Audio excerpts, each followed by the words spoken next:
झुंडशाहीच्या जोरावर तुम्ही पाहिला असेल, संविधानाने सगळ्याला अधिकार दिलेला आहे आंदोलन करायचा, उपोषण करायचा, निदर्शने करायचा।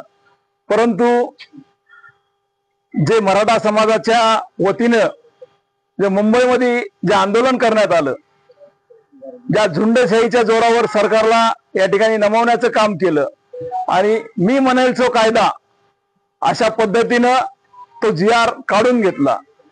निश्चितच सर्वप्रथम मी या सरकारचा जाहीर निषेध करतो। झुंडशाहीच्या जीवावर कुठलीही गोष्ट टिकत नसते जास्त काळ, त्याला कायदा, सुव्यवस्था, न्यायालय या गोष्टी असतात। आदरणीय आमचे नेते भुजबळ साहेब यांनी सर्व ओबीसी समाजाच्या प्रमुख नेत्यांची बैठक घेतली आणि त्या बैठकीच्या माध्यमातून सगळ्याला निर्देश दिले किंवा सगळ्यांनी शांततेच्या मार्गाने आंदोलन करा, निवेदन द्या, जिल्हाधिकाऱ्याला निवेदन द्या, तहसीलला निवेदन द्या।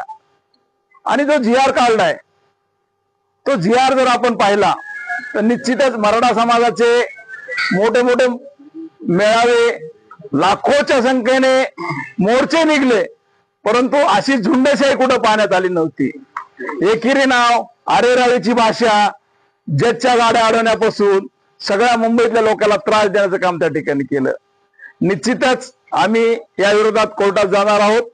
आदरणीय भुजबळ साहेब आज किंवा उद्या कोर्टात जाऊन जे हैदराबाद गॅजेट लागू केलेलं आहे त्या गॅजेटला स्थगिती देण्याचं काम समता परिषदेच्या माध्यमातून आणि ओबीसी समाजाच्या माध्यमातून जाहीर करणार आहे।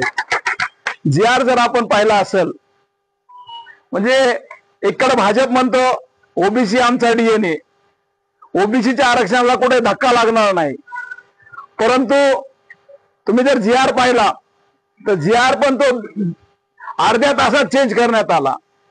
त्यातले काय वर्डिंग चेंज करण्यात आले आणि 4 लाईन जर आपण खालच्या पाहिल्या तर एखाद्या गावात सर्टिफिकेट एक निघलं तर त्याच्या आधारे किंवा हा माझा नातेवाईक, हा माझा नातेवाईक त्याने सर्टिफिकेट देत गेला किंवा शपथपत्र दिले तर ते अख्खं गाव कुणबी होणार। ज्या घरामध्ये 10 लोक राहतात ओबीसीचे, एखाद्या खोलीमध्ये 10 जण राहत असतील तर त्याच खोलीमध्ये आणखी 10 लोक आणून सोडले तर श्वास गुदमरल्याशिवाय राहणार नाही।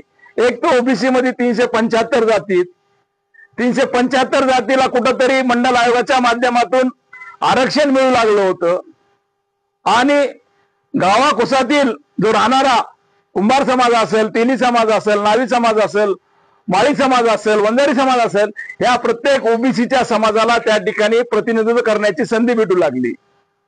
ग्रामपंचायत सदस्य असेल, सरपंच असेल, नगरसेवक, जिल्हा परिषद हे पद कुठंतरी ओबीसीच्या वाट्याला येऊ लागले। एखाद्या गावामध्ये एकच घर ओबीसीचं असेल तर त्याला त्या ठिकाणी सरपंच किंवा ग्रामपंचायत सदस्य होण्याचा मान त्या ठिकाणी भेटू शकला, परंतु त्यांना ते मान्य होईल नाही।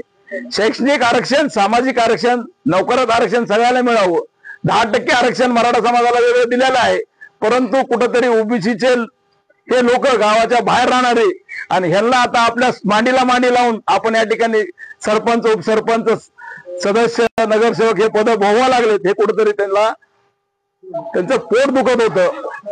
म्हणून त्यांनी हा सरसकट जी.आर. काढण्याचा या ठिकाणी अंमलबजावणी केलेली आहे।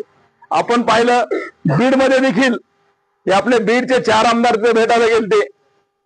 4 आमदार म्हणजे त्यांनी सांगितलं त्याच्याकडं सर्टिफिकेट म्हणजे 7-12 जरी असेल तर त्याला कुणबी देण्यात यावी का, खैरात आहे का वाटायला कुणबी सर्टिफिकेट, म्हणजे 7-12 तर कोणाकडे असू शकतात, मग तिथं मारवाडी समाजाकडे असू शकतात, ब्राह्मण समाजाकडे असू शकतात, इतर कुठल्याही समाजा, मग प्रत्येक जणालाच कुणबीत घेणार का तुम्ही? मग या माध्यमातून आपण पाहिलं असेल मधली बीडची जाळपोळ झाली, त्या बीडच्या जाळपोळीमध्ये त्या ठिकाणी मला पण फटका बसला, परंतु आदरणीय भुजबळ साहेबांचा एक सच्चा कार्यकर्ता आहे, बाकी आमदारांचे घर जाळले, ते पाय चाटायला तिथे गेले, पण एकटा हा भुजबळ साहेबांचा कार्यकर्ता ह्या ओबीसी लढ्यासाठी काही झालं तरी मागं हटणार नाही। आणि निश्चितच हे निजामाचं गॅजेट आम्ही रद्द केल्याशिवाय या ठिकाणी गप्प बसणार नाही। त्या माध्यमातून आम्ही सरकारला या ठिकाणी हे करतो आणि येणाऱ्या काळात मला वाटतं केजमध्ये एक ओबीसीचा जो महामेळावा, महाएल्गार या ठिकाणी घेण्यात येणार आहे, त्याची तारीख मला वाटतं आज उद्या काहीतरी 19 तारीख चाललं नियोजन, ते झाल्यानंतर तमाम केज तालुक्यातील नाही तर जिल्ह्यातील सर्व ओबीसी बांधवांनी या महा एल्गार सभेसाठी आपण या ठिकाणी उपस्थित राहावं आणि या GR ला कडकडून आपल्याला विरोध केल्याशिवाय पर्याय नाही। आता आपण शांत बसलो तर येणारी पिढी आम्हाला माफ करणार नाही, या ठिकाणी मी सांगतो। ठीक आहे ना, न्यायालयात जाण्याचा अधिकार आहे। त्यांनी ज्या पद्धतीने आज भाषा वापरतात, तुमच्या मीडियाच्या माध्यमातून आम्ही ऐकलं 17 तारखेपर्यंत जर लागू नाही केला तर एकाही मंत्र्याला मी मतदारसंघात ना गावात फिरून देणार, ही का जहागिरी का?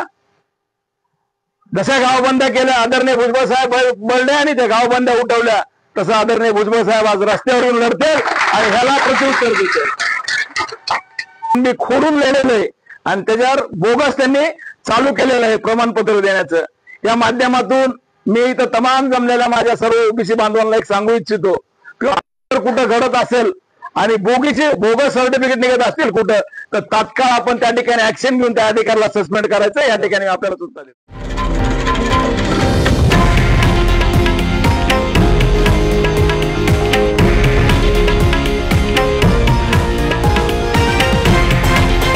हे आहे देशातील नंबर 1 न्यूज नेटवर्क आणि आपण पाहत आहात TV9 मराठी, एकमेव।